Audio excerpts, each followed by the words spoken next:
ఒకవేళ ఇంట్లో వాళ్ళతో మాట్లాడాలంటే ఉత్తరాల వైపే మీకు కమ్యూనికేషనా, లేకపోతే సెల్ ఫోన్తో? ఫోన్ ఏం లేదు, ఓన్లీ ఉత్తరాల వైపు. ఉత్తరం రాసిన తర్వాత వెళ్ళి మత్స్యదేశం చేరడానికి ఎంత టైం పట్టేది? అంటే మేము దొరికిన తర్వాత వాళ్ళు ఇండియా వాళ్ళు ఉన్నారు దాంట్లో. ఉత్తరాలు కూడా మేము అదే నెల 2 నెలలకి, ఒక్కొక్కసారి లేట్ అయితే 3 నెలలు కూడా వస్తుందని చెప్పారు.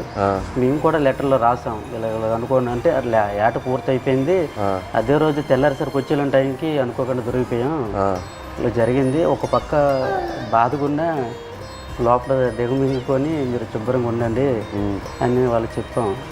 అప్పుడు ఇప్పుడు ప్రెగ్నెంట్ అప్పుడు అదే ఏట రావాలనుకుంటాను ఊరి నేను, ఇంకా వచ్చి రావాలనుకుంటా ఇంకా దొరికిపోయింది. సో మీరు శ్రీకాకుళం నుంచి లెటర్స్ పంపిద్దాం అనుకున్నారు కదా పాకిస్తాన్కి, అప్పుడు ఇక్కడి నుంచి లెటర్లు పంపించడానికి ఏదైనా ఇబ్బంది ఉండిందా? పోస్ట్ ఆఫీస్కి వెళ్ళి ఇలాగ రాస్తే పాకిస్తాన్ రాస్తే వాళ్ళు చదివారు, పాకిస్తాన్ ఏంటి, పాకిస్తాన్కి మీకేం సంబంధం, మీరు పాకిస్తాన్కి లెటర్ వేయడం ఏంటి, ఇలాగ అడిగేవారు అనమాట. చాలా ఇబ్బంది పెట్టేశారు. 2-3 డేస్ వాళ్ళకి ఇలాగే ఇబ్బంది పెట్టేస్తే మేము ఈ స్టోరీ మొత్తం చెప్పిన తర్వాత వాళ్ళు అప్పుడు ఒప్పుకున్నారు. తర్వాత మేము ఏదో పాకిస్తాన్ నుంచి వచ్చినట్టు, వీళ్ళు పాకిస్తాన్ వాళ్ళు, మీరే ఈడమేటి పాకిస్తాన్ అనేసి వాళ్ళ క్వశ్చన్లు అడిగేవారు. చాలా ఇబ్బంది పెట్టేశారు. తర్వాత స్టోరీ మొత్తం చెప్పిన తర్వాత అప్పుడు నమ్మారు.